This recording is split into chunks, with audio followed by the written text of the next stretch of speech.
नमस्कार साथियों, जैसे कि आप स्क्रीन पे देख पा रहे होंगे, आज मैं कक्षा 6 के विज्ञान पाठ 3 लेके आ गया हूँ। एनसीईआरटी एग्जाम्पलर तंतु से वस्तु तक।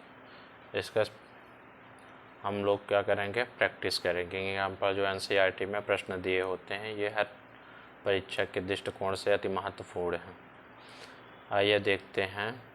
चैप्टर है पाठ 3 विज्ञान कक्षा 6 तंतु से वस्त्र तक।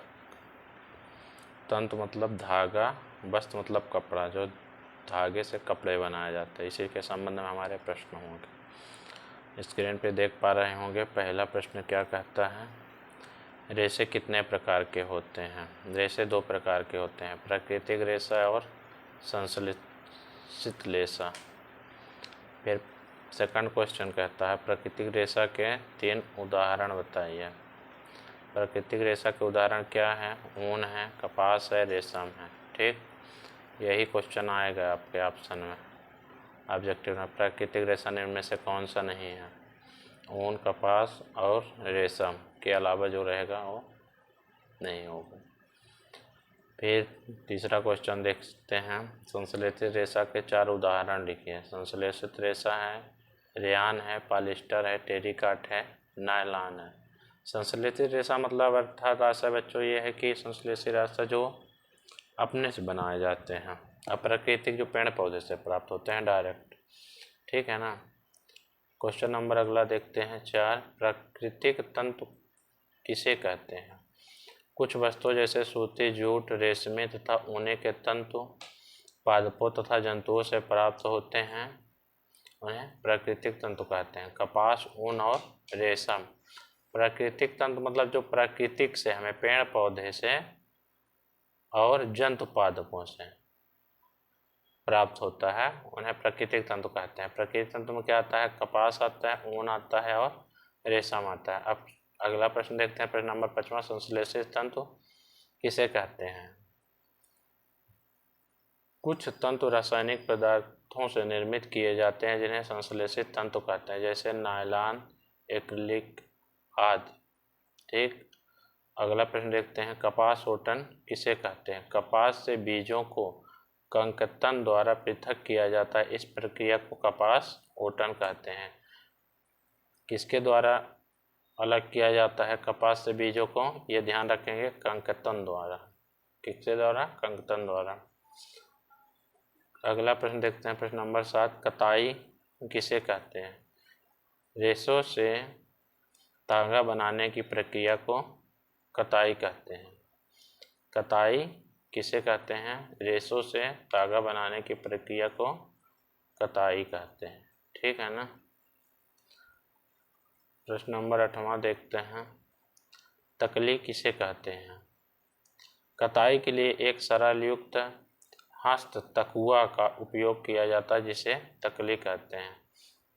तकली एक यंत्र होता है बच्चों, आप बड़े बुजुर्गों से पूछेंगे तो बताएंगे। बड़े बुजुर्ग जो बनाते हैं, धागा होगा तो उसको क्या कहते हैं, हस्त तकुआ। तकिए की जैसे तरह ही होता है, ऐसे ही चरखा भी होता है, वो भी एक हस्त यंत्र ही है। प्रश्न नंबर 9वां देखेंगे, हाथ से उपयोग होने वाली कताई युक्त का नाम बताइए। चरखा, इससे भी क्या होता है, धागा बनाया जाता है। ये हस्त युक्त है, मतलब हाथ की युक्त है, कोई मशीन इसमें नहीं लगाई जाती। बुनाई किसे कहते हैं। प्रश्न नंबर 10वां कहता है, बुनाई किसे कहते हैं। तागों, वेब 2 सेटों को आपस में व्यवस्थित करके वस्त्र बनाने की प्रक्रिया को बुनाई कहते हैं।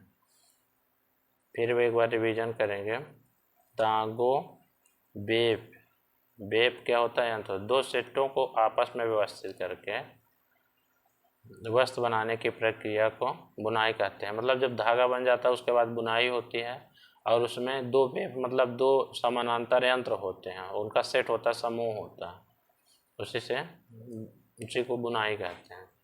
फिर अगला क्वेश्चन प्रश्न नंबर 11वां है, देखेंगे क्या है।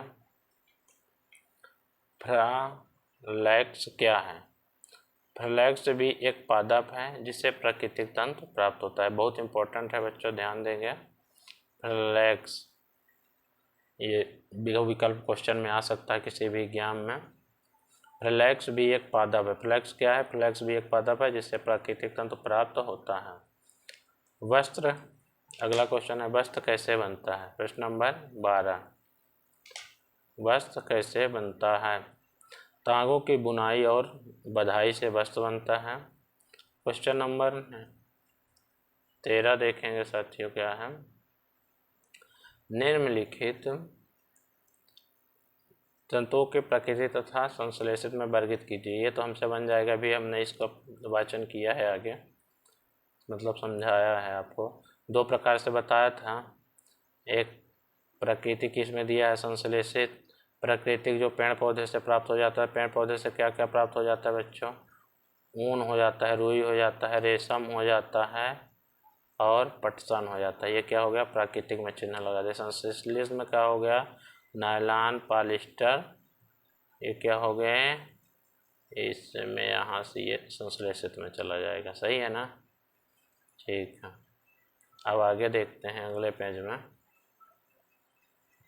अगला पेज प्रश्न नंबर 14 आ गए हैं। रुई तथा जूट पटसन पादप के किन भागों से प्राप्त होता है? बहुत इंपॉर्टेंट पैसा है, क्वेश्चन है।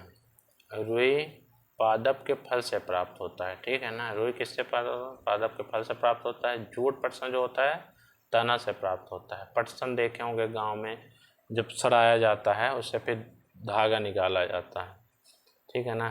प्रश्न नंबर 15 देखते हैं। नारियल तंतु से बनने वाली दो वस्तुओं के नाम लिखिए। जो नारियल होता है, नारियल का जूट है, उससे दो वस्तु कौन कौन सी बन सकती है, उसके नाम बताना। नारियल की रस्सी बनती है, नारियल का पायदान, ये आप लोग हर जगह देखे होंगे। अगला क्वेश्चन देखते हैं, प्रश्न नंबर 16। तंतुओं से तागा निर्मित करने की प्रक्रिया स्पष्ट कीजिए। जो तंतु होता है छात्रों, तो तंतुओं से तागा निर्मित करने की प्रक्रिया स्पष्ट कीजिए। इसका वाचन करते हैं आंसर, ध्यान दीजिएगा। रेशों से तागा बनाने की प्रक्रिया को कताई कहते हैं। रेशे से जो तागा बनेगा उसको कताई कहेंगे। इस प्रक्रिया में रुई के एक पुंज से रेशे को खींचकर ऐंठते हैं।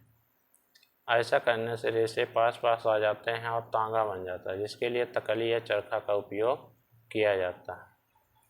थैंक यू छात्रों, थैंक्स। फिर मिलते हैं अगले वीडियो में। ये कक्षा 6 की विज्ञान आपका पाठ 3 हो गया।